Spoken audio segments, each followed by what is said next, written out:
For many years now, Russ and Craig have had many wide-ranging conversations with folks from all over the gaming world. This is one of those conversations. D6G, the Lost Chapter. Hey, welcome back to Dunkin' Donuts. I, of course, am enjoying the new pumpkin muffins that are back this fall. Craig, they're awesome. Oh, I do not like pumpkin, nor do I like muffins. Well, actually, that's a lie. I like muffins, but I don't like pumpkin. So I'm having a butternut crunch donut. All right. And a mocha coffee. You know, we got to get right to this, Craig, because we are never going to get through these old games, and where are they now if we don't jump into it right now? No, it's confusing. And we should just say that we apologize if this seems redundant. We know that we did Where Are They Now last episode of the Lost Chapters also. We have been getting a lot of good feedback on the Where Are They Now episodes, and we are just in a crazy crunch time right now with all of the... We had to do a lot of scheduling to get David Weber in on the show. He was awesome. I mean, he gave us all that time, but it was hard doing all that scheduling. We got a lot of stuff scheduled for Gen Con, which is coming right up, and so this made sense. So hopefully you enjoy it. And let's start with, what are we going to start with? Episode 43? 43, I think, is where we're left off, or thereabouts, in November 2009. Okay. This episode, we had reviewed Grind. Grind. Do you remember Grind? I remember looking at it. Here's the thing. So Grind is the sports game that Privateer Press tried out, which was a big box game. It had all the plastic bits for two groups of jacks. They look like Kador and Signar jacks, and they pushed around a giant grinder steel ball and tried to score. Yeah. And lots of plastic bits, great components, interchangeable arms, so you could kit your teams out before the game. I thought I would play this more than I ended up playing it. I liked the copy. I had a copy. I played a few games, but I really enjoyed it. But it does play a little slow, and it's only two-player, and so I ended up, if I wanted to play it, I'd play miniature war games more. So it never got to the table as much as I thought it would. I mean, I honestly think that it suffers from a lot of the weaknesses that most quote-unquote sports games suffer from, which is they go much, much, much, much more slowly than an actual sporting event. Yeah, and the other problem, too, is only two factions. Right. That's a big challenge. It's a board game. It's not a miniatures game. That's true. But we got all excited about the new Chaos Ball sports game, and that's got gajillion factions. 17 factions. 17 factions. So clearly factions do something for us. And also that game looks like it's going to play a lot faster. It may or may not be awesome. We'll let you know when it comes out. But Grind. We kickstarted the crap out of it. We did.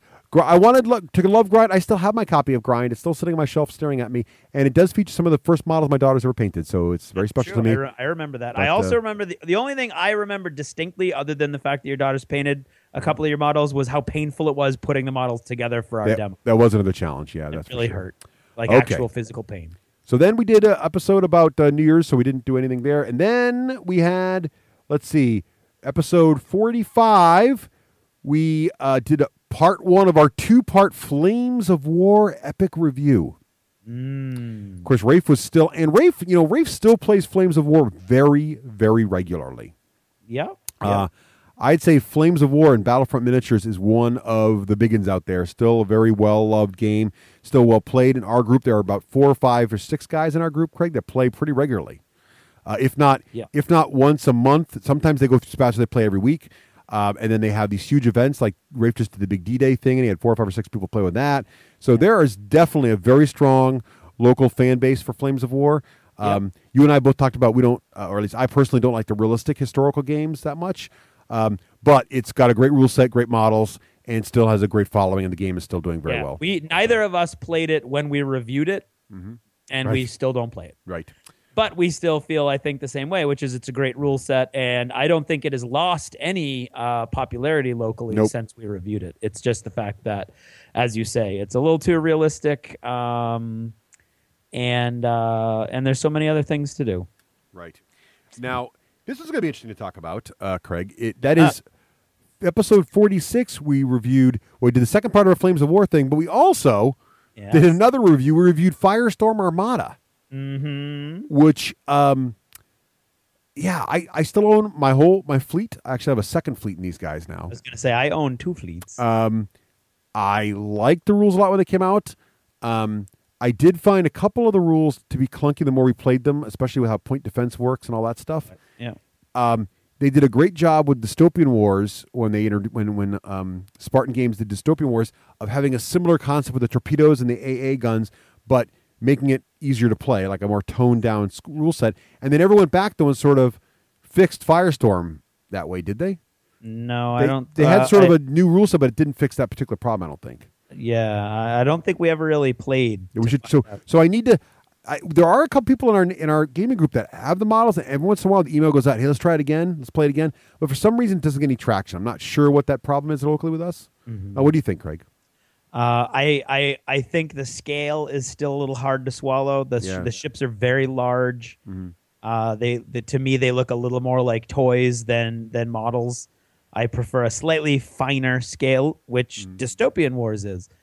Although Dystopian Wars has some big giant models now also, but right. those battleships for Firestorm Armada, I really enjoyed it when we played it. I have not played it since we reviewed it. I don't think. No, that's not true. We did our big last 2 years ago. Our big event at TempleCon was Firestorm Armada. Oh yeah, and we enjoyed it, and we kind of streamlined it on our own, I think, is what we did. But I think it's a cool. I think it's a cool game. I think that I want it. I want to love it, and I don't love it. And so, if I'm going to play a Spartan game, it's probably going to be Uncharted Seas, ironically enough, or Dystopian Wars, which has all kinds of options. Which, as you said, the rules are a little more elegant. I think elegant might be the wrong way to go, but more elegant, I think, makes sense. Yeah, I think Dystopian Wars broke it for me, and they broke it for me because it has, ironically, even though it's oldie times, not space sci-fi, it has all the elements you want from a good naval game. It's got small fighters, it's got ships, it's got ground combat, it's got really cool navy, it's got aircraft, it has all the things you want to see, but in a better, tighter rules package, right. With more options and more detail. So. Yeah, if they could clean the rules up a little bit, I think I'm okay even with the models. They may have. I got to look at it again, but I don't. But I think last time I looked at it, I looked at a couple key things and didn't see what I was looking for. But I should give it a little more time, I think. And to clarify, I mean, I'm a driving force for a lot of the Spartan game stuff that happens locally, and not that long after we did this review, I started working for, maybe like a year, less than a year after we did this review, I started working for them. And so my Spartan Games play was really dictated by what they were asking me to do. Right. And although they started working with me, asking me to do Firestorm Armada, it was all fluff stuff. And then they moved me right into, there was some Dystopian Wars stuff, but primarily Uncharted Seas. So that's where all of my time and effort went and my focus went. And that happened for like 2 years. And so I fell out of focus with Firestorm Armada. By the time I reared my head, there was a new rule book, but I don't know if it's that's why I'm out of touch with the rules. Right. Whether it's how much smoother it is. Yep. So, and everybody was helping me with Uncharted Seas locally. So that's what all the Spartan gamers were playing, what I needed them to play, which was, ironically enough, not Firestorm Armada. Right. So I blame Neil. So that's Firestorm Armada. Now, next up, episode 48, we talked about a lot of stuff, but the big review there was Descent, Sea of Blood. So this was the big second campaign for Descent, the original edition. And I think when we reviewed it, I had not finished the actual campaign yet. So we were all really excited about it. We liked the ideas of it. Craig had built his own little boat. You would not. But, I made both boats. You made boats, and it was really getting a lot of play locally. Then we got to the end, and everyone felt the climax in my particular group was very anticlimactic and rigged for the Overlord to win. Yeah. Now, since then, of course, Descent 2.0 has come out. Yeah. And I played through an entire campaign of that, and we still had trouble with the final battle, but we still had a blast all the way there, although the Overlord didn't really win much at all. So, or ever. Kind of like got fixed in the other direction. Yeah, maybe. So I got to play it some more. I still like Descent a lot. I still think 2.0, and a lot of people say, well, 1 was so much better and 2.0 broke everything, but there was a lot of broken in 1.0 too, let's be honest. It's really just a fun beer and pretzel game. You cannot take Descent too seriously. Right. It's and really that's what happened when I did Descent Sea of Blood. they were taking it too seriously, and that's what happened. It's just it's a dungeon crawling role playing game essentially where nobody has to do any prep work. That's the way you got to look at it. And nobody has to do any role playing. Right, and there's none of that pesky role playing in the way either. Yeah. Although we do have a lot of songs involved in our game. Yeah. So, okay, so that was Sea of Blood. And I'm really excited about it. I just got the latest expansion for Descent 2, and I'm looking forward to trying that as well, and hopefully the Overlord's got a little more power there. So we'll see. So let's see. That takes us to February 2010, the month in which we talked about. Let's see. We did a big thing on painting, which is not really a game to review, and then we talked. We talked about Malifaux earlier. We had a detailed review of Malifaux, which we talked about before. So let's see. We're moving on. So nothing really new and exciting in February. Did we do Malifaux this time around, Russ? Or was that the last time around that got flushed? We got Malifaux. I think we talked about Malifaux. Yeah. But anyway, we can briefly talk about Malifaux again because it's very exciting times for Malifaux right now. Malifaux 2.0 is coming out. It's actually going to be releasing a Gen Con. So by the time you hear this, there will be gamers out there with the actual official Malifaux version 2 rulebook in their grubby little hands. Yep. Our local scene, this Malifaux is easily tied with War Machine, or if not more, depending on the night you go, as the most popular miniature war game in our particular gaming group. Our gamers seem to really be gravitating towards the skirmish games lately, and Malifaux is a great choice. And I have to say, Craig, the new plastics, they are hard to build, but they're some of the most detailed, and just the little wavy pieces of silk and everything. They are just crazy detailed. They're not as hard to build as the first batch that came out. They've fixed a lot of their stuff. I did play in the beta, and I enjoyed myself a lot. There's a lot of complexity has been made optional, which is great. You can kind of play it more streamlined or more complex, and the plastics are just absolutely gorgeous. Yeah, absolutely. A company that got it 100% right, except for maybe the fiddly construction a little bit, but the models look gorgeous when you put them. And I know a lot of our local gamers, one of the first places they're going to Gen Con is the Weird booth. So Weird is definitely doing fine, and you surging. Will, it's surging. It's surging Locally. So next up is March 2010, episode 51. We reviewed Tomb, the board game. Yes. Now, this game's gone through some interesting iterations. When we first got it, I really liked it a lot. And I still have my copy. Craig, did you ever get a copy of this? I did not get a copy of it because I detested it. You did not like it. Not only did I not like it, but it caused huge fights in our house. In your house? But Karen loved it. Oh, right. And I dislike it so strongly. I can't.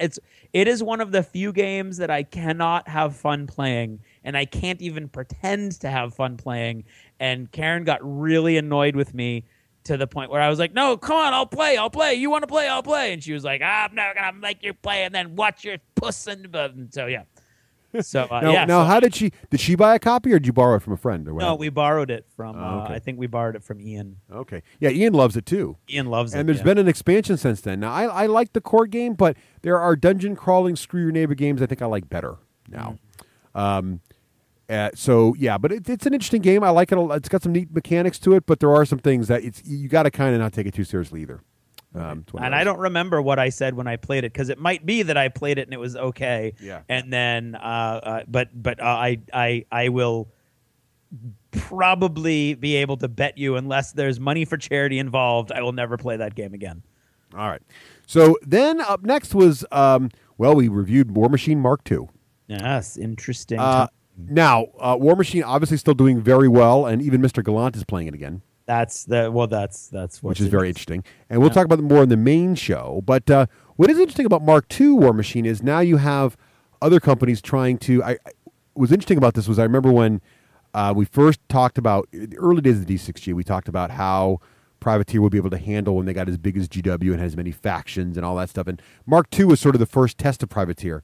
How are you going to handle a rules rewrite? And I think they did a really good job with this. Yeah, I think they did a fantastic job. And I think to the point where they've kind of showed the industry how to do it right. Yeah, I think Weird learned a lot from them when they did their reboot. Yeah, so it's fantastic, and I really like the new version of the game. I think they've managed to not screw it up yet. I don't think anybody's walking around going, "Oh, we need another rules rewrite." I think it's pretty solid. Absolutely. So War Machine's still doing great. So that's March 2010, which takes us to April, if I remember my calendar right. Yes, I believe April 2010. So let's see.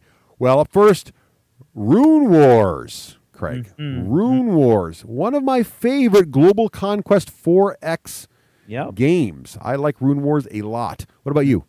I enjoyed it. I have not played it since we. Really? Since we've, I mean, I think I played it a few times around the review and then haven't played it. No, Really? It comes out. I guess you know what it we bring it out. It comes out probably once every 3 to 4 months. Yeah. There's like what we call the Veteran Rune Wars game. It pops out, and Ian I'm not loves it. Yeah, Ian loves it. And now I was sad to see. So Fantasy Flight. This was when we reviewed it. This was when it was an epic, what they called coffin box version of Rune Wars, the big giant box. And what's cool about the big giant box was it was very expensive. It was $100, but it came with all these great plastic guys, and it came with 3D little mountains that pop up through the ground.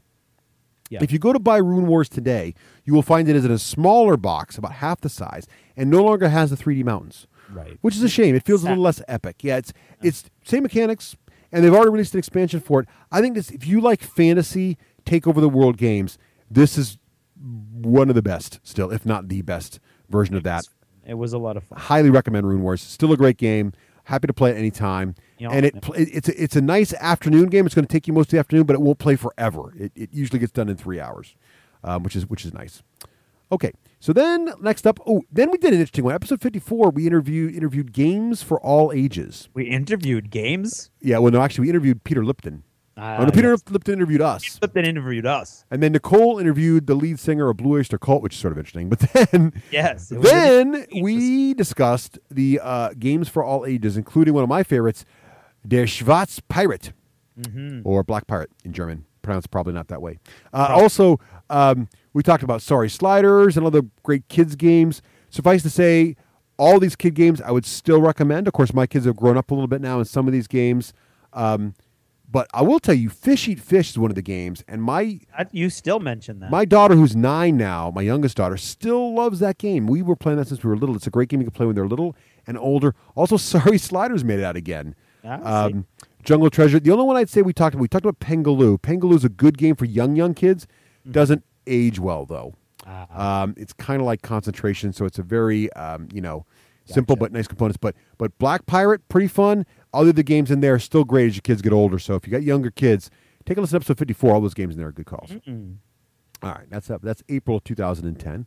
Let's see. Then we get to, I believe, May. May comes does after follow. April. I think that's how that works. Yeah. And in May, we reviewed Horus Heresy, the board game. This is 2010. This was the year of the big coffin boxes when Fantasy Flight was in their stride, cranking out coffin boxes like as fast as you could shake a stick at them. Yep.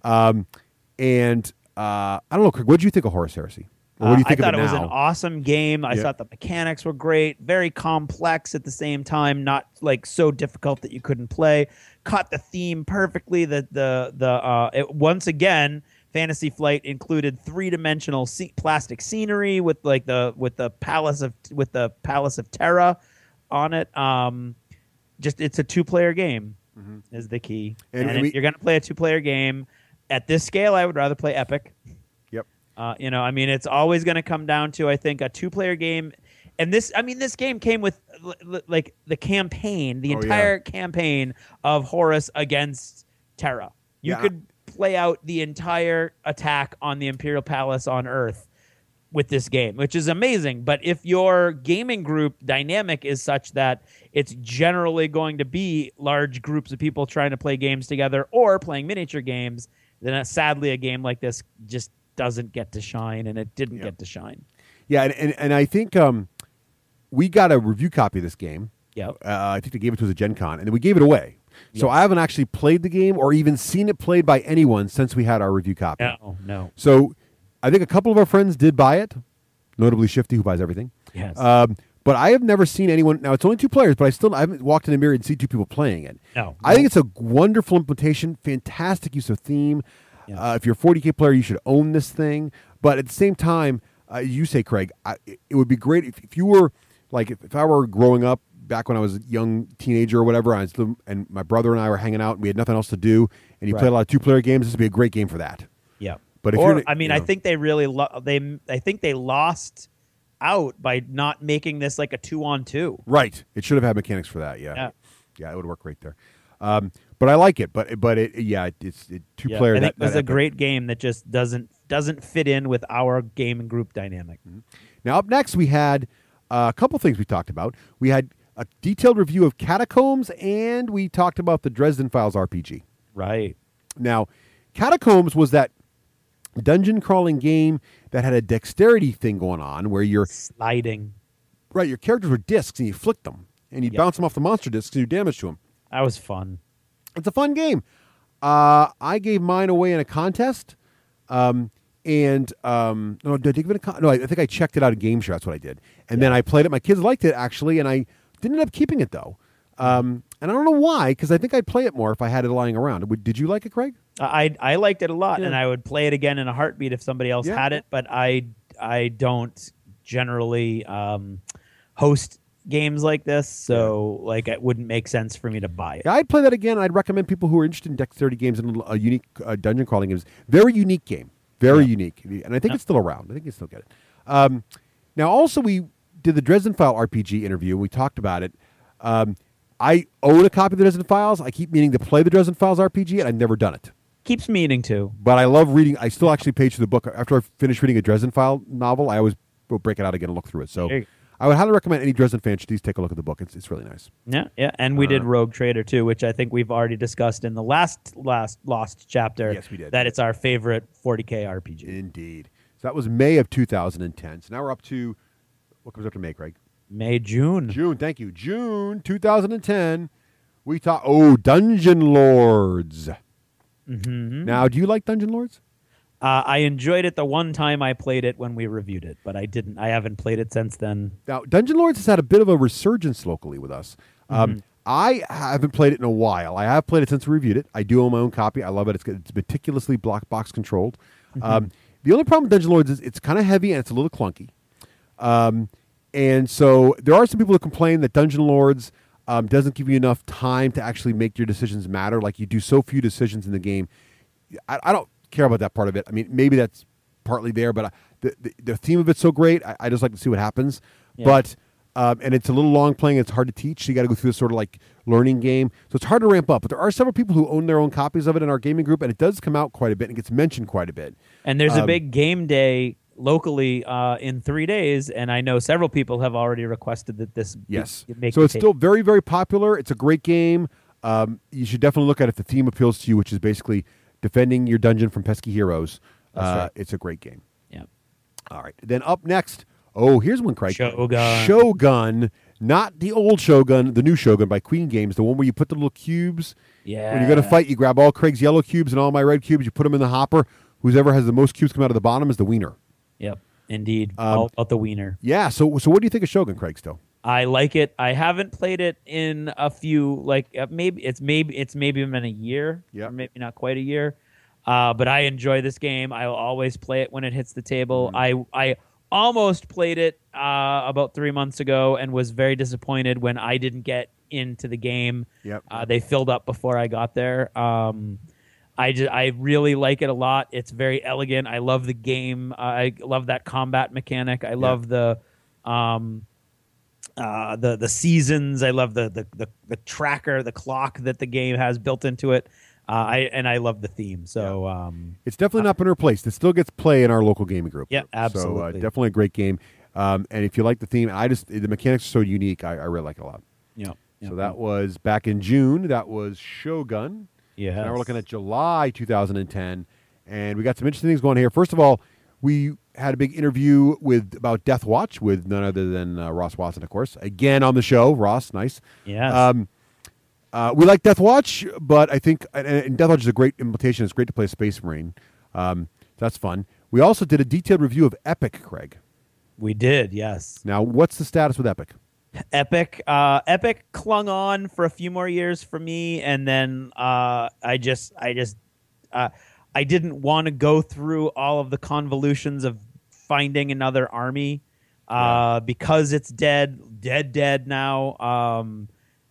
There's a lot of where do you go for the rules, and there's a great community online, and the community is still super active, and the local Epic tournament, the annual Epic. The NEAT, the New England or Northeastern Epic Armageddon tournament, has actually got more people going to it now than back when we did this review. For me, though, I think I just kind of exhausted myself on the one army that I had, and I didn't want to paint any more stuff and try to find more stuff, and so I just kind of like petered out on it. Yeah. So, yeah, it's a shame because there's a couple players that still have all their stuff locally, so it's still there. Oh, I still have all my stuff, and if somebody needs me to play like as a practice before the Neat, then I always try to play, and I always have fun playing it. I think it's an awesome game. It's a fantastic game, and it's probably one of the best miniature games that I've played. It's just when there is no, I'm a big bling guy, as everybody knows. And I mean, just look at how much money I just spent on War Machine. Now, I know you discovered, tokens. Oh, look, templates. Fun light games. Right. Yeah. So when you can't even buy models for the game, then you're kind of like behind the eight ball with me. Now, it's dead now, right? Because specialist games are dead? Is that what's going on? Yeah, they killed everything. Yeah. Okay. And Well, there you go. and yeah, so I mean, and there will be people who will be like, no, but you can buy these models for this game and these models for this game, and it's not the same. We don't have to jump through 16 hoops to play a game. Exactly.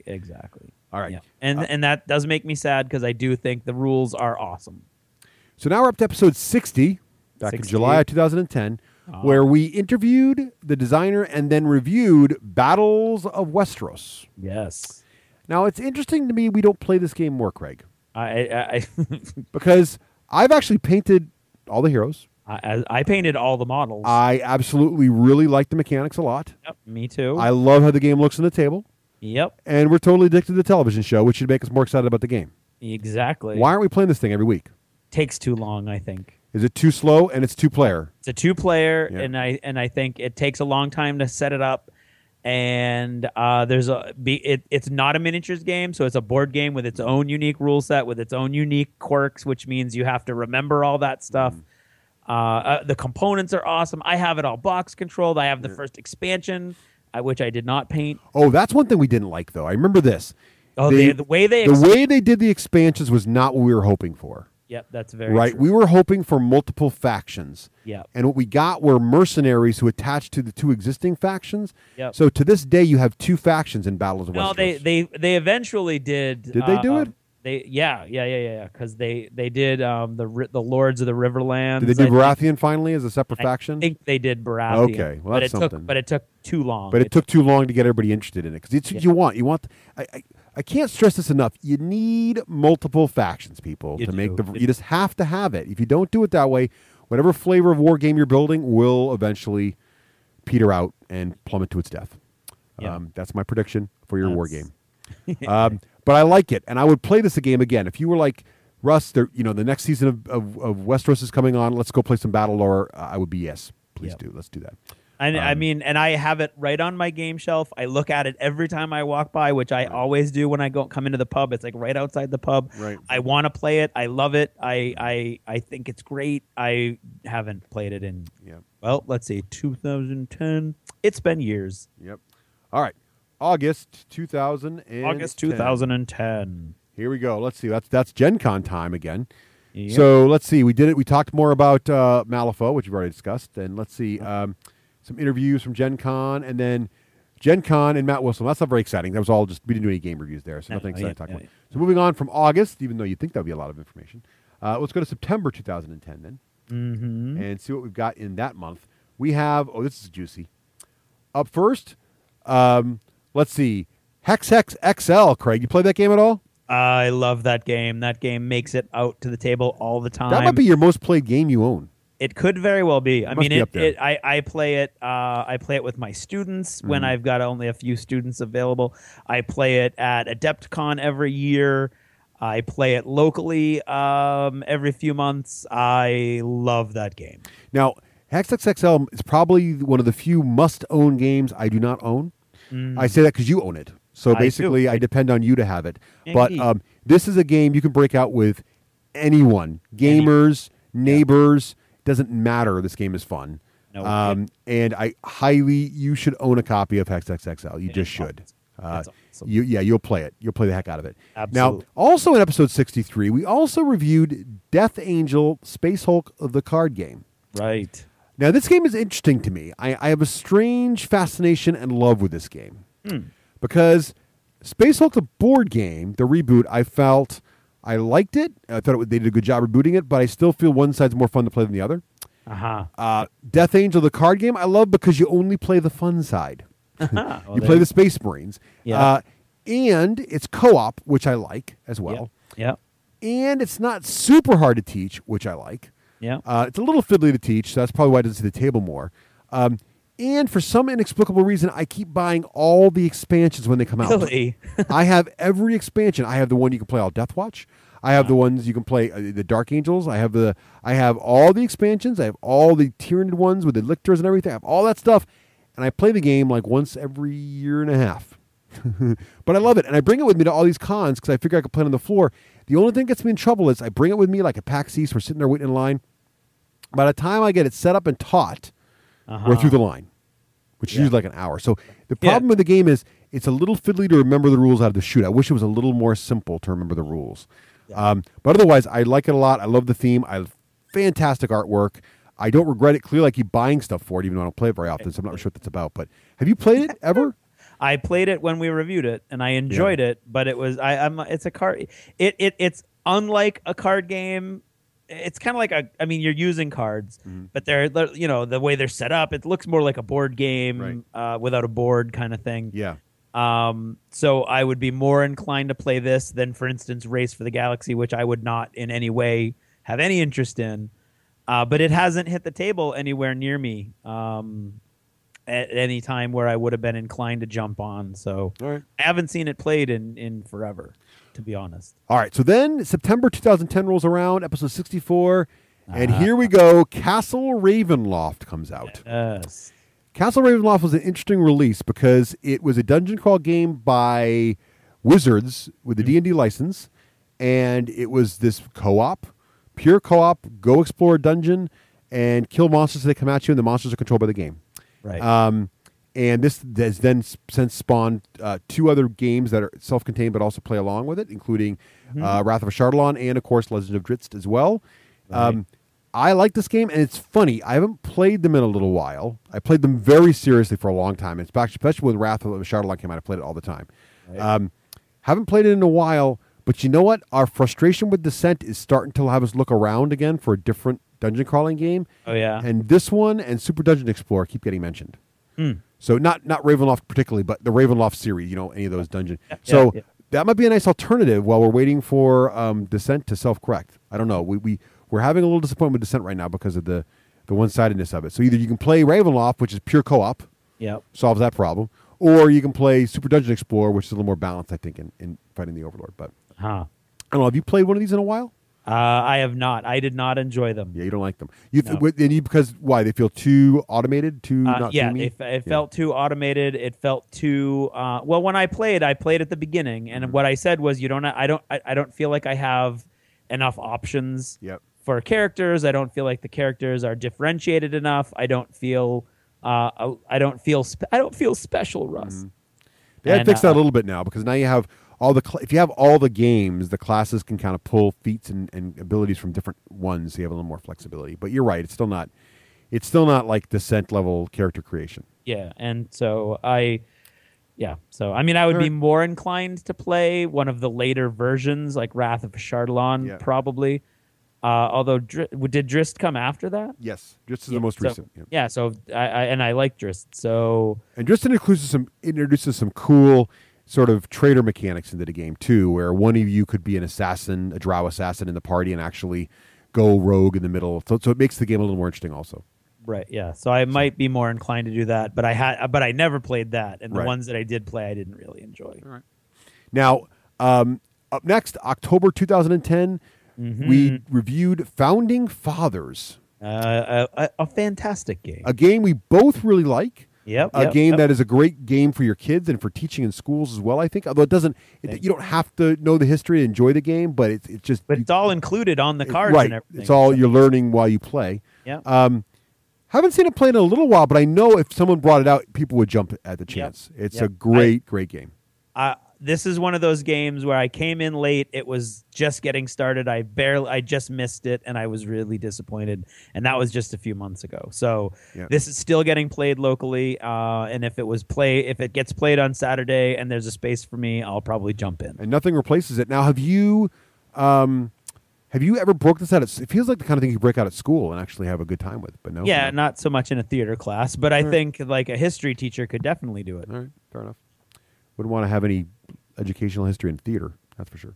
All right. We do lots of history. Little joke. See, that's what I'm saying. You could put it in there. If you got to have Roman, I think you've done Roman gladiatorial combat. Why can't you have I do. Founding Fathers there? All right. Episode 66, nothing reviewed, but we did talk to David Weber, which is sort of appropriate. First time he was on the show. Yep, very exciting. So that was October 2010. Then November 2010. Mm-hmm. Let's see. What do you think we talked about, Craig? What I think we talked about was... we talked about tripe. I mean, Agricola. Exactly. Actually, was the episode we did hype or tripe, which probably got the most visceral feedback. One of the segments we ever did. No, people did not like hypertripe. No, they did not. I love the name, but people did not like it very much. Too judgmental, apparently. So we haven't done it since then. No hate. People felt it violated. Right. They felt we violated. But if you like hypertripe, hey, email us. You never know. I might bring it back. But Agricola, speaking of tripe, Agricola was reviewed. Rafe really wanted to review it, so we kind of did a little... Rafe and I reviewed the game. You took I took the opposing viewpoint. On Agricola. Where is Agricola now, Craig? You can't say trash can. You can't say trash can. I never played it, never will. It's not my type of game. I think I'm violating the no-hate rules. Agricola still gets some play, although I don't see it as much as I used to. Yeah, that's true. I think there are, and I think even Rafe some of still talks about it. Rafe talked about it yesterday. He does, but does he play it? No, well, who knows what he plays when he's at it. That's true. Like but I think even some of the most ardent evangelists now of Agricola are starting to say it's a little fiddly compared to some more modern versions of it. But there are people who still love it. My biggest gripe with Agricola is the components. You really need to buy all the expansions to make the game, in my opinion, fun and playable, because the included components, all the cubes, are confusing and the colors are confusing. So you have to have... There's two different shades of brown, but if you bought the expansion where the brown actually looks like a cow, you know what you're doing. Right. But, yeah. I don't know. I never really enjoyed Agricola, so I can't really speak to it, but I don't see it getting played a lot locally either. So, but I think that's probably just locally. Whatever that's worth. Right, yeah. I'm sure. Again, this is just our own experience. Your mileage may vary. Exactly, yeah. We're not trying to say it's dead anywhere else on the planet. And it's not dead locally either. It just doesn't see a lot of action. So this is interesting. So next, episode 68. We've never reviewed Kings of War. No, we did not. But we interviewed Alessio Cavatore about Kings of War. Yep. And so I think, and at this time we were, he was just finishing the rules, very exciting times. The game was getting ready to come out. Yeah. Rafe was really excited about the models. He couldn't stop gushing about them. And he's a big dwarf guy, of course. Mm-hmm. The game never took off locally, Craig. No, I've never seen it played. Actually. No, I've actually never seen it played locally, ever. The only thing I can say about it is all the people I've asked about that are like, well, if I wanted to play that game, I'd just play Warhammer Fantasy Battles. Mm-hmm. And which I find interesting because the rules are cleaner and the models are more affordable. Right. But there's not as many factions, clearly, right? So maybe that's what it is, because they do have like 4 factions now, right? I think.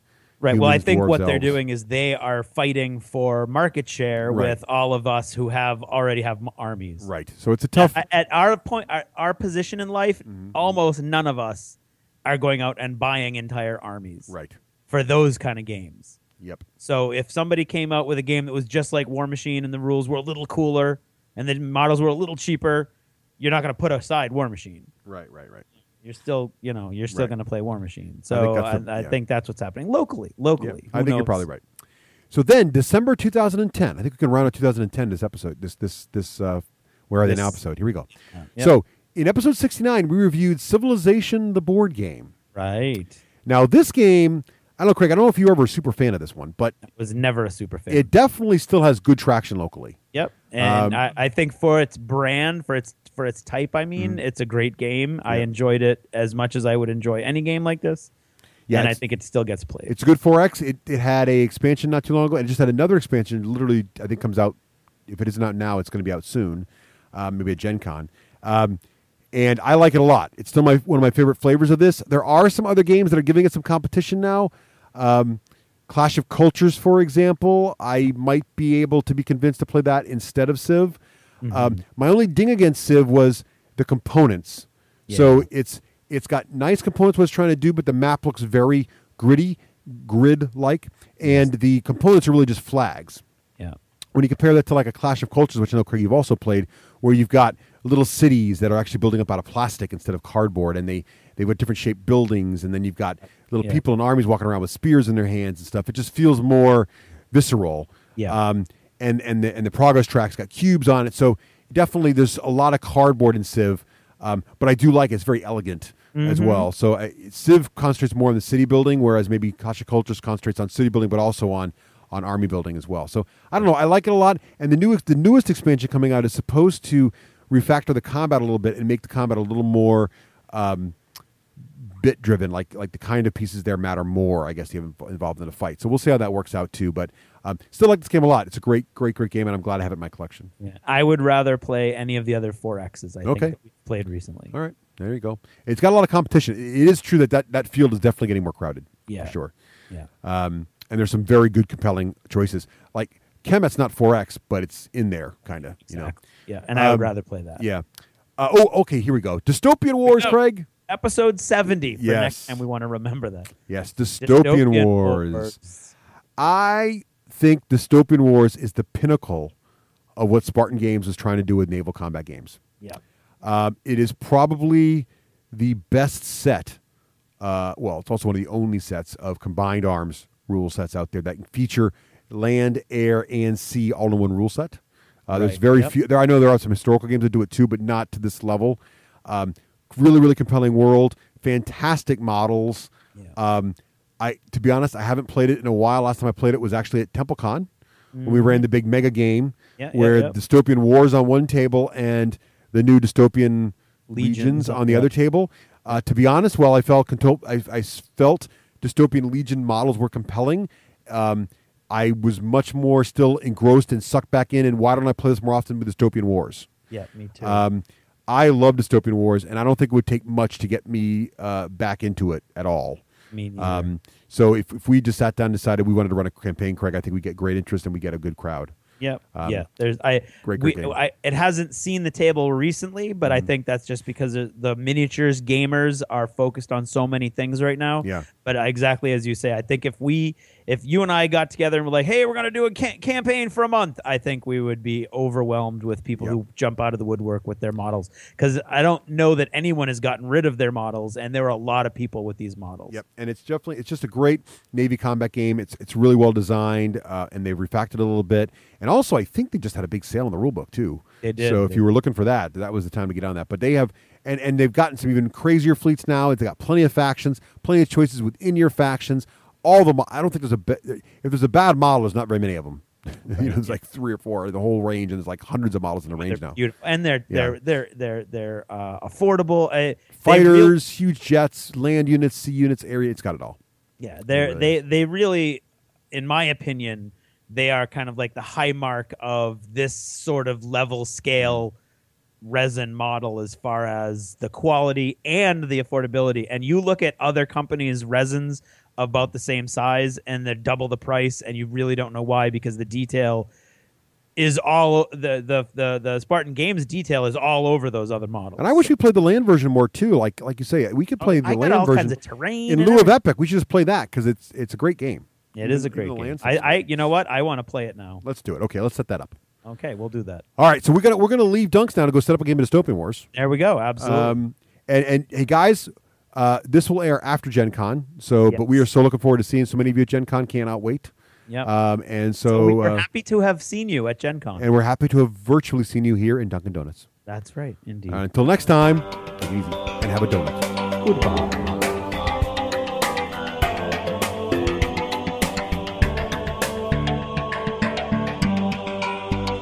Thanks for purchasing a D6G Lost Chapter.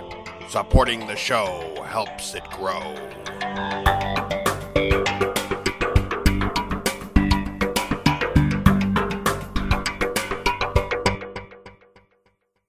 Last week, and the levels sounded like I was really low, so you look good now. But remember, last week you had problems with your microphone being plugged into the wrong jack, so that may have been it too.